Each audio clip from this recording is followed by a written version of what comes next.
the 8th of August 1993, my husband and I were travelling home along a country Victorian road when we encountered a craft that seemed to consist of orange lights and some blue fluorescent haze underneath. We pulled the car up and crossed the road, and as we did so, a second party pulled up behind us. As we stood on the edge of the field, a black figure appeared on the field, soon followed by 7 or 8 other figures. I felt this incredible sense of power go through me, and I began to scream hysterically that they had no souls. I felt a blow to my stomach, which sent me back through the air to land on my back.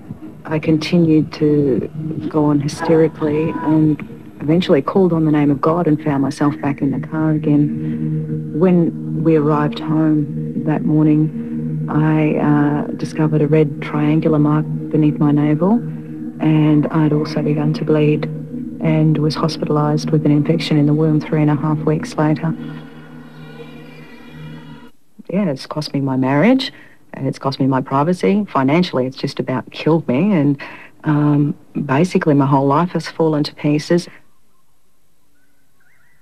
Kelly Carl, not her real name, led an uncomplicated life with her family in the foothills of the Dandenong Ranges.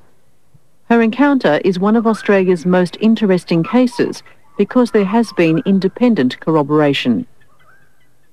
In the beginning, when I first reported the encounter, I thought I was going absolutely nuts for a little while, and I didn't really think even that researchers were going to believe me.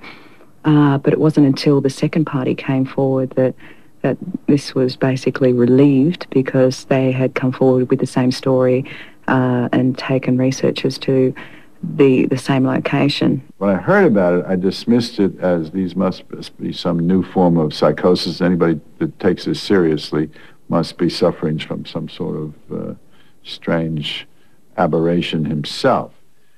I've now worked with intensively in the United States with about 100 people. John Mack is a professor of psychiatry at Harvard Medical School.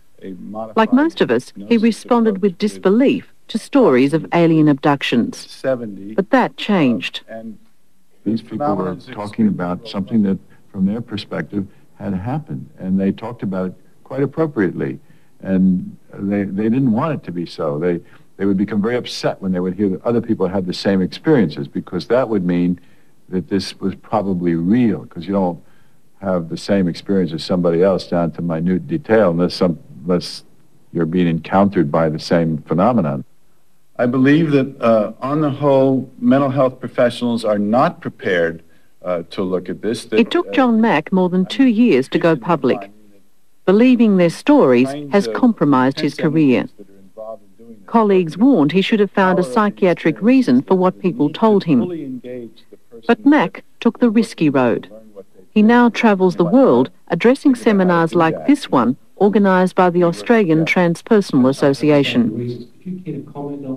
In a suburban theatre in Sydney, this meeting is testimony to the growing interest of ordinary people in the extraordinary. In 1988, I had a UFO abduction experience. While I was in my bedroom, sitting down watching television, I noticed something grab me around the ankles. I felt a sensation of pins and needles travelling up my body, right up through to the top of my head. I felt paralysed. I could think to call out, but nothing was happening. I had no voice, basically. As I looked over to the left side of the bed, I noticed 2 other beings. They were goldish in colour. They looked angelic as far as I was concerned, and they had the large black eyes. As I looked in his eyes, there was a real connection, a real emotional feeling. I felt really safe at that point, and it was then that there was telepathic communication. It wasn't a voice in my head as such, it was more a feeling. It was then I blanked out. I regained consciousness 5 to 10 minutes later. To me, when I first left the TV room, there was a show which just started, and apparently 2 to 2.5 hours had gone by, and I have no explanation for that missing time. 8 years on, Peter Khoury is consumed by the search for knowledge about his experience. And for him too, there's been a price. A questioning of his sanity and non-acceptance by some of his family. speaking to people from my culture, I'm Lebanese background, to them it's all evil, it's the devil's work, and that's hard to deal with because, I mean, it's like, these people can accept angels, they can accept heaven and earth, they can accept God without any evidence. I mean, they have the Bible as their evidence, and I get into a few discussions and people will say to me, prove UFOs exist, and I say, I don't have to. Prove God exists. And to them it's, yeah, easy, the Bible. Once a month, people who didn't know each other from all walks of life meet at Peter's home. All of them are seeking information and someone to talk to. I'd like to welcome you all here tonight. In particular, a warm welcome to Jude. And I just let you know that we do have 2 therapists present, as we do at every meeting. And, this is the UFO Experience Support Association. As many as 15 people can attend a meeting, but only 3 braved the compass cameras. Others feared ridicule, loss of credibility, and didn't want to embarrass their families. Wary of hoaxes and people who may be mentally unstable, everyone is screened before they can join. It's not like you can go to the police station and report it and they're going to take you seriously. You know, you'll be laughed at. And that's where the whole problem starts with, you know, like, who do you turn to? I just felt incredible relief. Not that I was not mad, but there were other people out there I could talk to, which is when I got the courage to literally go to the phone book and find you. Despite the self-doubt and alienation, many abductees come through with a sense of life being bigger than just our backyard. What they believe often changes, and they see many more possibilities than they had ever imagined. I started to get interested in topics that I would never, ever have opened up my mind to them had I not had this experience. I basically started to accept the possibilities that, you know, there are different dimensions out there. There are different realities. When something happens that shakes this rock-solid foundation that you've built your mindset on, basically you've opened up this little gate and you discover there's an outside world and there's so many other things that you can look at that your logical mindset would not have ever allowed you to look at before. Well, I suppose that the universe is far more complex and far more wonderful and far more unpredictable than we ever thought it was. Frank Fletcher is a Roman Catholic priest and a theologian. He understands why people feel uncomfortable about the notion of alien abductions. When we are talking about UFOs and alien abductions and all those things, it frightens us, first of all, to think that our world could be so subject to other forces, perhaps more powerful forces, than we can ever imagine. And the thought of the unimaginable, the unimaginably powerful, really strikes at something in our age. Our age is an age of great loneliness, really, about ourselves in the universe. And we want security. And in so many ways, anything like this, yes, it frightens the way we've put the world together.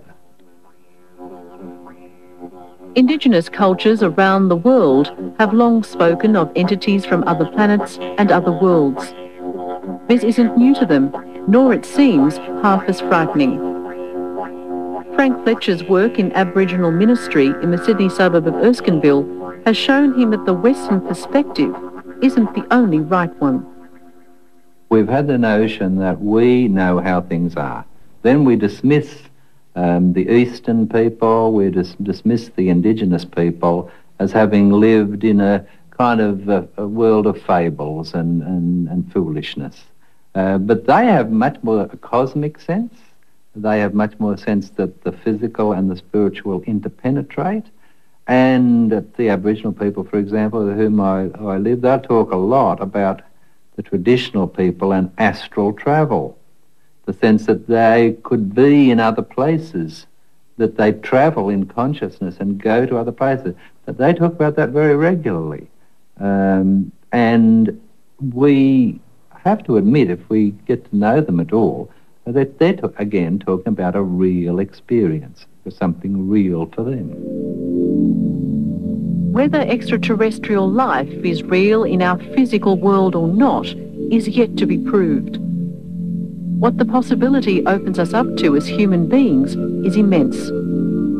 What these people's stories have done, perhaps, is open the gate a bit wider. The message is that the universe is very poorly known by us, and that there are incredibly wonderful, disturbing mysteries there, and that we need a science of I don't know from which to, and from that, paradoxically, from that science of I don't know, incredibly interesting information can come in to us, but that we shouldn't think that we're ever going to be able to answer the most fundamental of questions about ourselves in the universe. The person who's truly alive comes to break through. That's why I think, however traumatic the alien abduction, it seems that it becomes a breakthrough experience, and later on the person finds their life is larger, their conscience is larger, the universe is larger for them.